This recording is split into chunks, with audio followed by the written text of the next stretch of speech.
What is going on, YouTube? Today I have a best of 3 against another YouTuber with a username Psystrike. So let's go ahead and get this started. He has a team of Tyranitar, Togekiss, Machamp, Hatterene, Incineroar, and Gastrodon. As I'm running my Togekiss, Arcanine, Dusclops, Whimsicott, Dracovish, and Snorlax team. This is a team I used in the last battle against the BP Gamer, so this is actually probably one of my more favorite teams.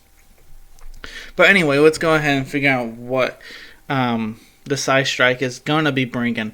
In my mind, I'm thinking Trick Room, and I see a Togekiss and a Hatterene. So back in my mind, I'm thinking maybe he may do Togekiss Hatterene. So I decided, okay, so I'm gonna do my best option to try and stop him from getting Trick Room out as the best as possible. So that is why I went ahead and led Dusclops and Whimsicott.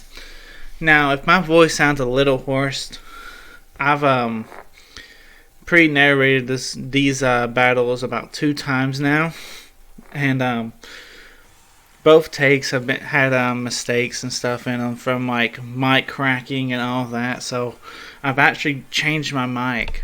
Hopefully, this mic will work, because I gotta figure out what's going on with my other mic, because it started cracking and all that, and that's normally been a pretty decent mic. But anyway, I'm here with this mic anyway. So I went ahead and laid Dusclops and Whimsicott as Psystrike led Hatterene and Togekiss. So as of right here, I was like, okay, so my goal is to stop him from setting up Trick Room.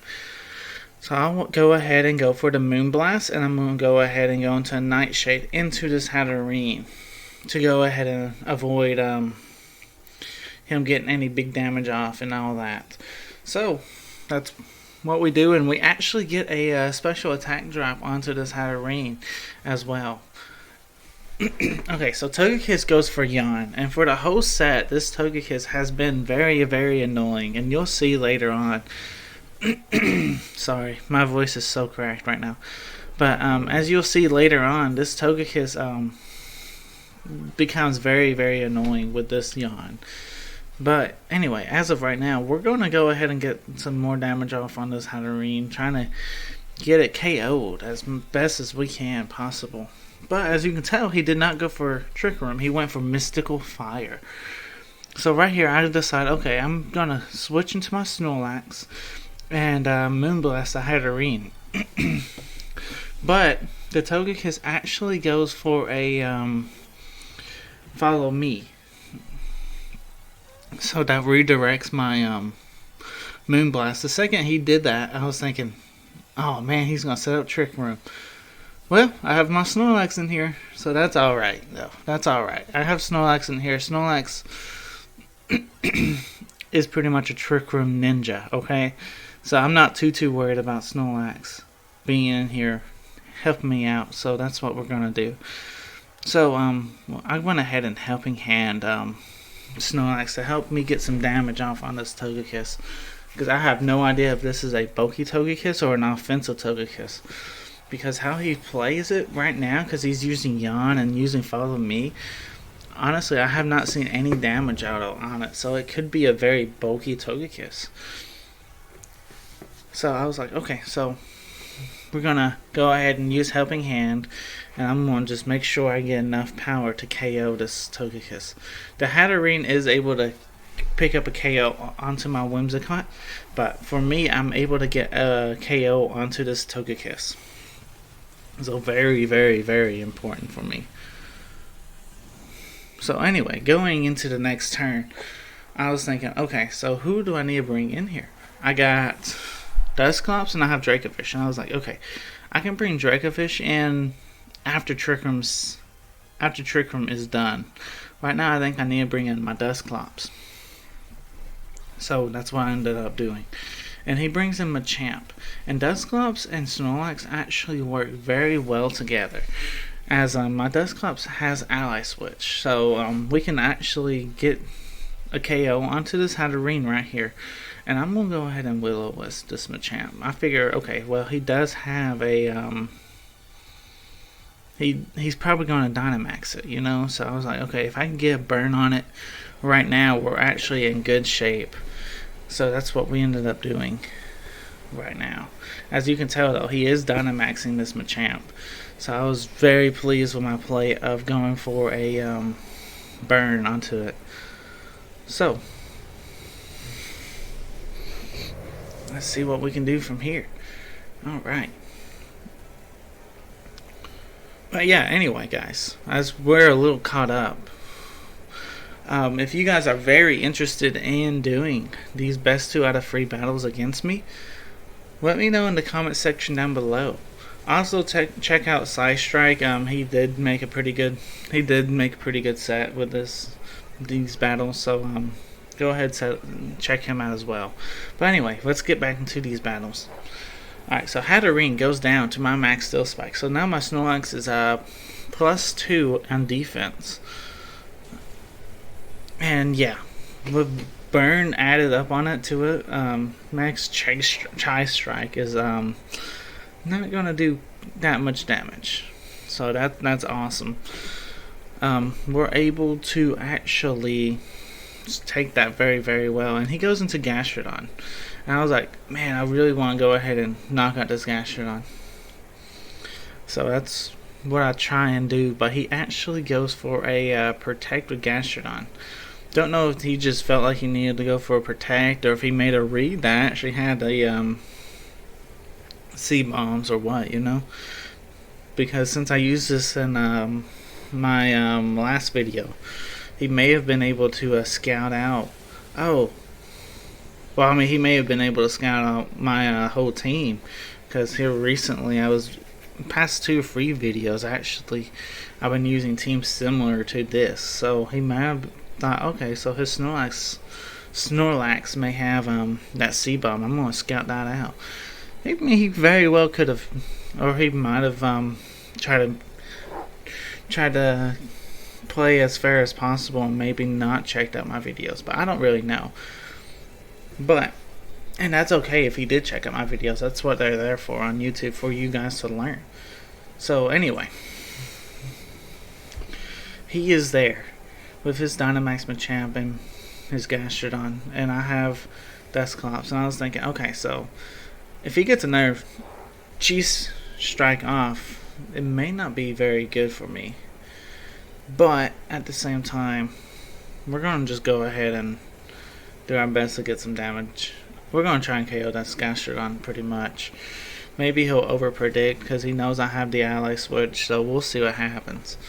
And to my surprise, he actually does overpredict here, going for the max darkness into my Snorlax instead of my Dusclops. So that really is nice, because I was really not wanting him to go for that max Psystrike again, because that would pretty much allow him to have super high crit chances. And I mean, I don't know how I don't know if a burnt Machamp could run through my team or not, but I don't want to see that happen, because the dimensions did change back to normal.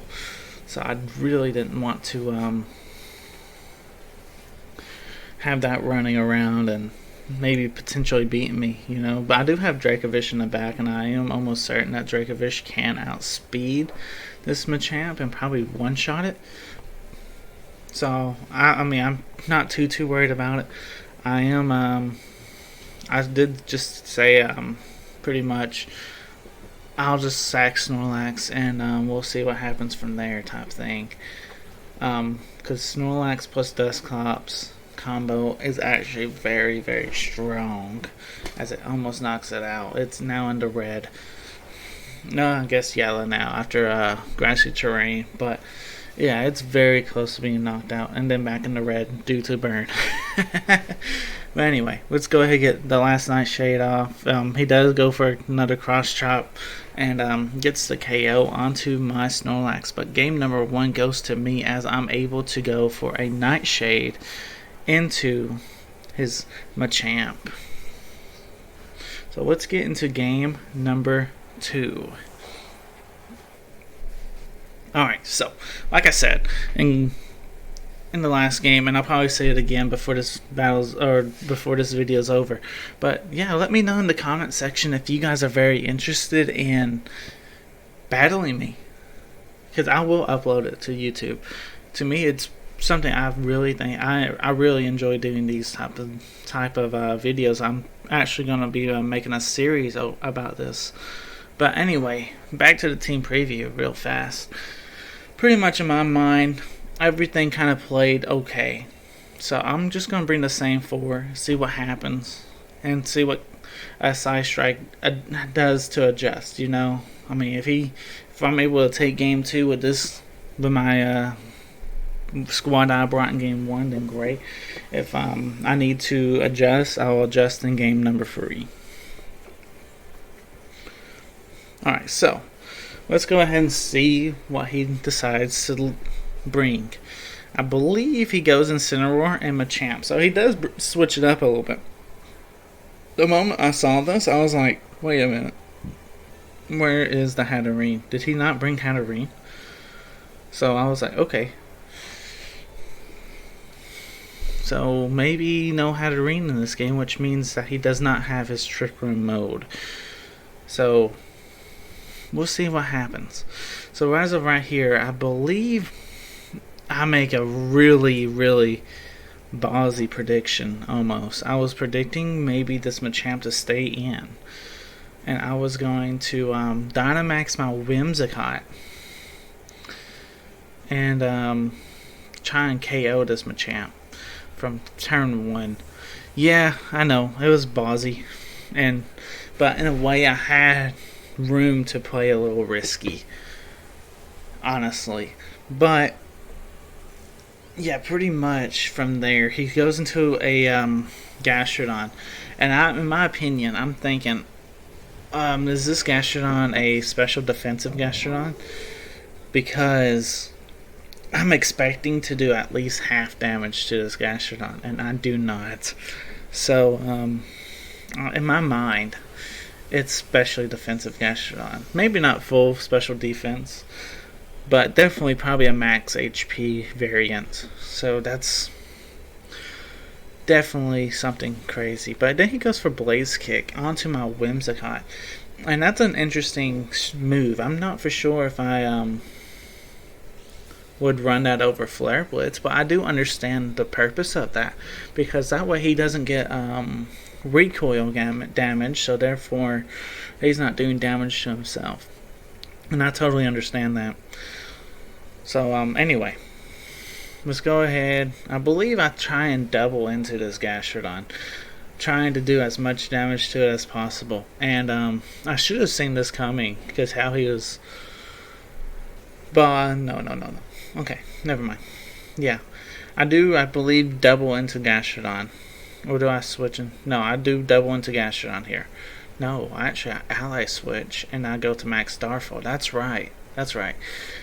I should have, honestly, I felt like I should have known that he was going to protect, but I didn't make the read.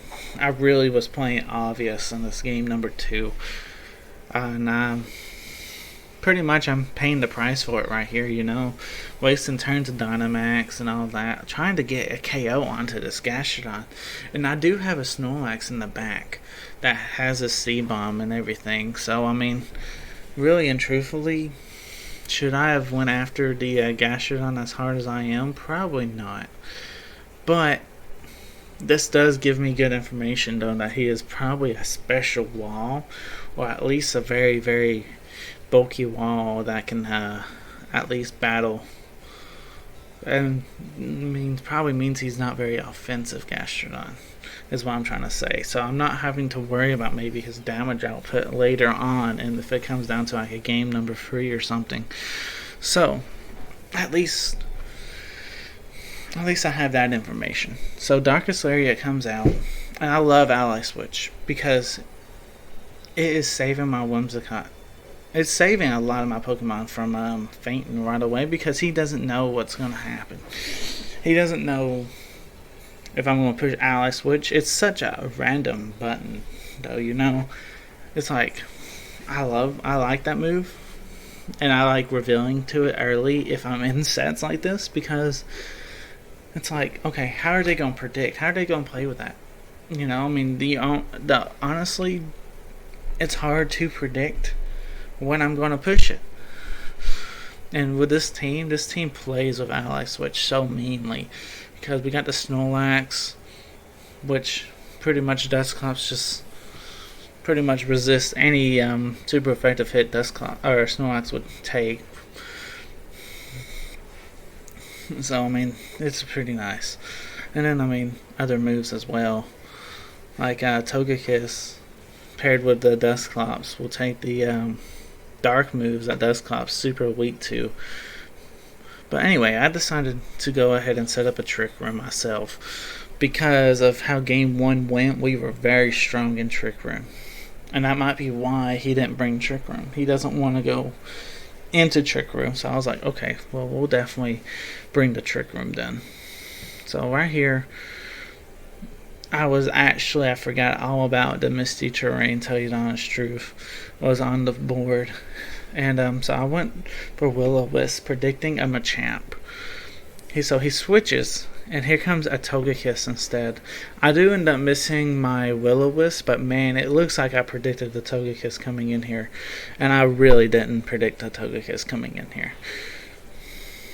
I was predicting Machamp. I was predicting a switch, for sure, but I was predicting Machamp. But with the Misty Terrain up on the field, I wouldn't been able to get that off anyway. So in a way, it missing kind of evened that out, I guess, because I should have been a little bit smarter about that. But anyway, so here's the Gastrodon, and I'm seeing a big follow me right coming out. He's not gonna let me C-bomb his Gastrodon. He knows I have it because I revealed it in the game before. So how am I going to play this? So I went ahead and gone for the Heavy Slam. And I'm going to go ahead and go for a Nightshade as well onto this Togekiss, trying to pick up the KO on the Togekiss. But then he switches it out into his Incineroar that was just on the field. And now it's just like, really? I could have got big damage on your Gastrodon. But actually I couldn't, because he actually went for Protect. So I was like, okay. Well, then this is kind of fair then.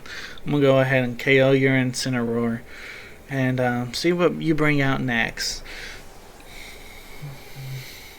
So, yeah, the Heavy Slam goes off onto the Gastrodon.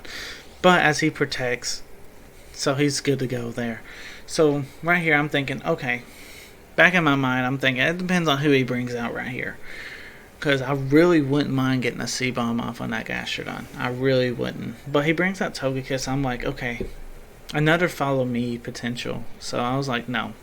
I'm going to go ahead, reset all my stats onto my Snorlax. And I'm going to go ahead and go for a Nightshade into Togekiss. Trying to get as much damage on this Togekiss as possible, because I still don't really know what kind of Togekiss this is. Is it a bulky set or is this an offensive set? Because if it's an offensive set, I have a pretty high chance that my Heavy Slam will actually just OHKO it. But if it's an offensive, or if it's a bulky set, I don't just go ahead and get some damage off on it. As he gets a double protect with his Gastrodon. Now, it's not that big a deal, because I wasn't targeting the Gastrodon. I was trying to get some stuff off on this Togekiss, because as of right now, I feel like the Togekiss is the bigger threat, because of the follow me will not allow my Snorlax to get a C-Bomb off onto the Gastrodon. But right here, I go back into my Snorlax, because I did not want to bring Dracovish in here because of this Togekiss having Dazzling Gleam. I was like, no, I don't really want Dracovish to take that, you know. So I was like, okay, so probably Gastrodon now, unless he switches. And if he switches, well, whoever comes in, I'm gonna get some damage off on it. So either way, I get a KO or I get big damage. So it works out either way, in my opinion. So I ally switch just to kind of keep him honest. But either way, it probably done me in more better if I didn't go for ally switch this turn. I probably should have went for Nightshade, but it's all good and dandy. because that's some decent damage off right there. There's a Dazzling Gleam. Like I said, the ally switch really didn't matter. And now the dimensions turn back to normal. Okay. So right here, I was thinking, need to burn off. And I'm going to try and go for a heavy slam onto this Togekiss here. So, that's what we're going to be trying to do. I'm going to go ahead and see what happens. He actually takes a little bit of time to figure out what he wants to do right here. And then he goes for, I believe, a knockoff. Yes, he goes for a knockoff onto my Snorlax, which actually reveals my Assault Vest. So I don't know if he was trying to get the KO and also trying to get some information there. But he failed to get the KO, which, I mean, it literally looks like this game number 2 is in his hands anyway, because with my Snorlax, it don't have Protect or nothing, so I'm honestly just forced to kind of leave him there to take a hit from this Togekiss, which will be enough to KO it. I'm trying to do a heavy slam onto it, but really and truthfully, it doesn't really matter. This Togekiss will go for a Dazzling Gleam after I hit my Psychic Fangs. And, yeah, this Dazzling Gleam actually takes Dracovish as well down to about 60 HP, which is actually pretty much game at that point, because there's no way I can live a Gastrodon hit and a Dazzling Gleam with my Dracovish. I mean, I'm able to KO one of them, but then the other one's probably gonna take me out. And I mean, I probably can't even KO the Gastrodon. The Gastrodon stayed pretty healthy throughout this whole game, so I was like, okay. So I really need to figure out. So in game number 3, I really gotta figure out something about this Gastrodon. If I get an opportunity, I'm definitely gonna try and take him out with my Snorlax as fast as possible. But a lot of times, I mean, it's kind of hard to bring Snorlax into like a game number 3 or game number 2 situation, because they know now I have that Grass, so they're gonna protect that bulky water like crazy. But anyway, great game 2. You made a great comeback, Psystrike. But I can't wait to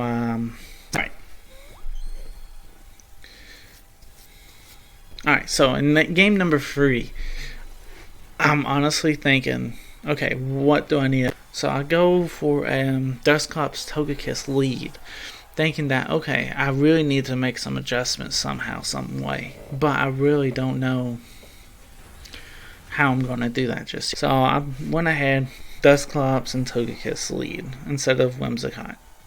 And then, and as I'm a little bit caught up,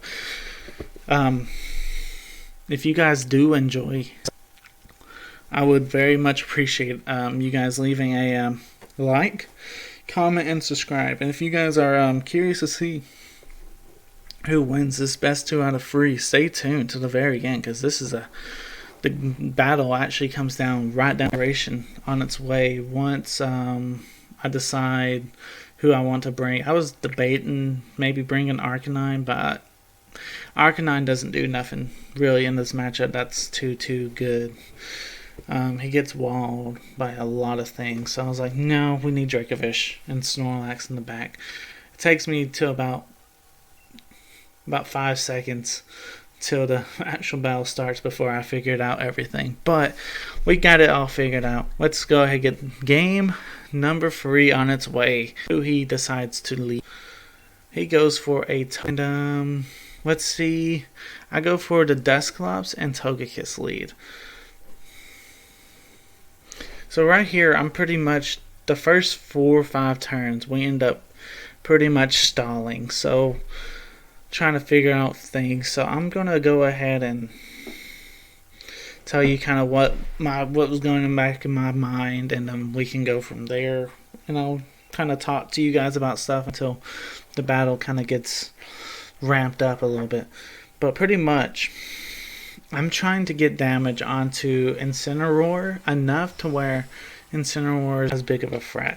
And then I'm trying to get some damage onto this Togekiss as well. I was trying to see whose Togekiss is actually faster here. And it shows that my Togekiss is faster, so I really don't want to go for a Trick Room if mine is faster. So I was trying to figure out stuff. So, yeah.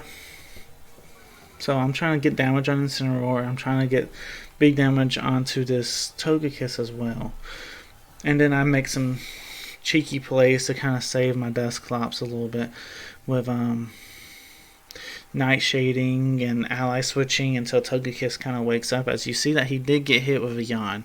But anyway, let's go ahead and talk for a little bit.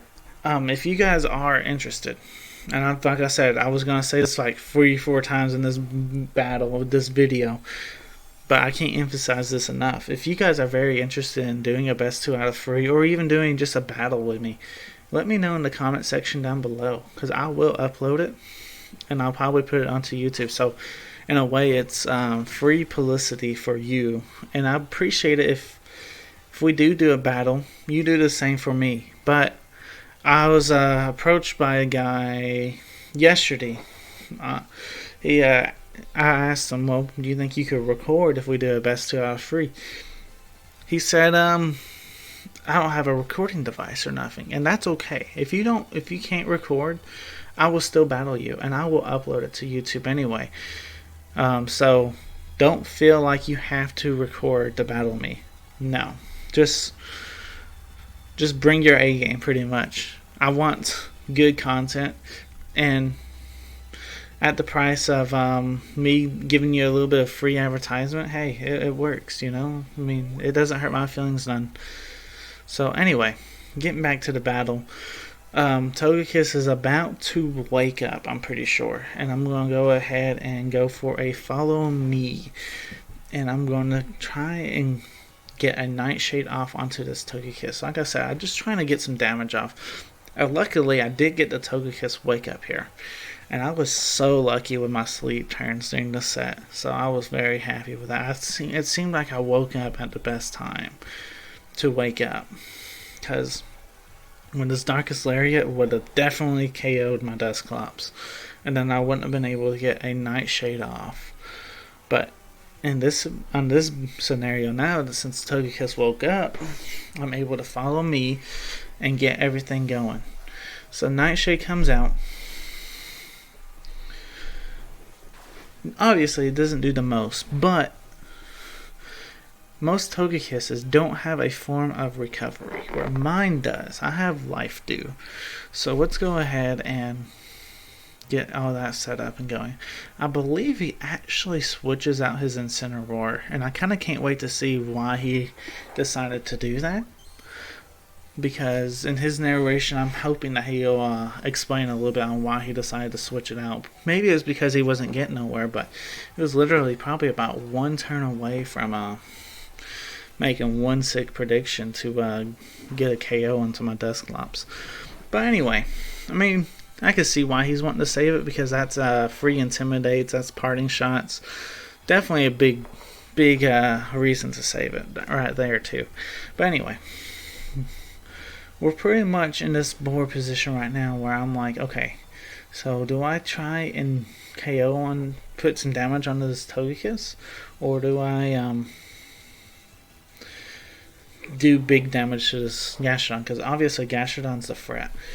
But I decided to go for the Togekiss slot. That way I don't have to focus hard onto Togekiss the next turn. I can actually maybe focus on the Gastrodon just a little bit, as Gastrodon is able to KO my Dusclops. So this is actually a prime opportunity to bring in my Snorlax here. And pretty much in the back of my mind I was like, okay, so he can easily protect Gastrodon, he can easily push to follow me. I still have to go for a C-Bomb. No doubt in my mind, I'm going to go for that C-Bomb. And I'm going to see if I can get this KO. Because if I don't get the KO onto this Gastrodon, he pretty much wins. Because I can't do much to this Gastrodon. And then I went for a Life Dew because it looks like my Togekiss needs to get some health back. So, and I like Life Dew Togekiss because, I mean, in a lot of games, the combo of Dusclops and Togekiss, you set up a Trick Room, right? Against a faster team. And they're trying to do big damage to you. Well, if you keep Life Dewing up, they're never able to get a KO on you. And then you're able to pretty much knock out 4 of their Pokemon with just Dusclops and Togekiss. So it's pretty cool. That's pretty handy. But anyway, right here, he goes for the Yawn onto my Snorlax. And now this is big because you'll see probably the next turn. But as I get the Seed Bomb off, he doesn't go for Protect or nothing. So I'm able to knock out the Gastrodon, right? And now in the back of my mind, I'm thinking, man, I got a sleepy Snorlax. I say to myself, I don't think it matters. I'm going to actually Dynamax my Snorlax here. Get the defense boost off. Because I know who he has in the back. He probably has that Machamp in the back. I almost 100% for sure, even though he ain't even showed it yet. He's brought it to both games. I'm sure he's going to bring it into this game. So I'm actually going to Dynamax my Snorlax and go for the Max Steel move and go for the Life Dew.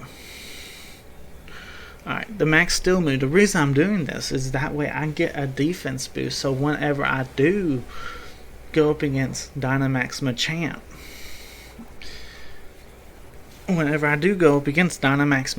I'm able to actually tank his hits if it comes down to it. So that's what I do. He actually goes for a Fake Out onto my Togekiss, which was actually going to be enough to not KO my Togekiss. But that's okay, because he goes for the Dazzling Gleam. And obviously it doesn't do that much damage, even though that's a critical hit. Just being Assault Vested, Snorlax is so bulky. I'm able to get a Max Steel Spike off now. And pretty much now he has to show me who his last Pokemon is. And I was correct, as it was the Machamp. You'll see in a second. As I bring out my Dracovish, okay? Dracovish is here. And man, I love this Dracovish set. Dracovish ain't done nothing the whole set just about.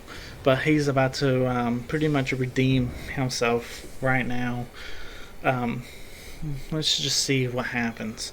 So we go ahead. We're expecting a Dynamax Machamp, and I'm thinking, okay, Dracovish, you got to do it over half to this Dynamax Machamp. If you can go over half, we're still in this game, and we have a chance to really win. So he can Dynamax his Machamp, pretty much like I was expecting. And now the thing is, Max Cheese Strike, however you want to say it, is about a 90 base power move, so it's not as strong as your typical Dynamax moves, but he gets a pretty much a focus energy boost when using Max Cheese Strike. So it's not a bad combo. It's just, I think if he had the more power right now, he would have been able to get the KO, as he doubles into my Dracovish, and I'm able to live on 15 health. That's pretty much my HP investment working out for me right here, right now. So I am very, very pleased with that. Alright, so pretty much I'm going to tell Snorlax to go for a Max Quake, try and KO the Incineroar, and I'm going to go for a Vicious Run again, because if I go for Protect, it doesn't really matter. If he goes for Max Guard and then Incineroar KOs my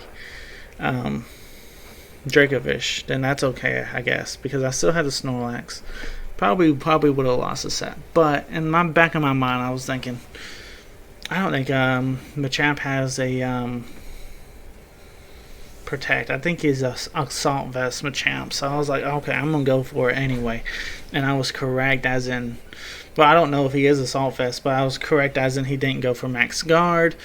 And then Max Quake will come out after Snorlax wakes up to pick up the KO, which gives me the victory in this best 2 out of 3. So I really want to thank Psystrike for Epic Battle for free epic battles pretty much, and I just got lucky at the very end, I have to say. But thank you for the battles. Like always, guys, like, comment, and subscribe. If you guys enjoy, let me know in the comment section. Let me know in the comment section how you guys like this series. As well as let me know in the comment section if you guys want to do some battles with me in the future. Anyway, guys, this is WifiMerriman signing out. Thanks for watching. Peace.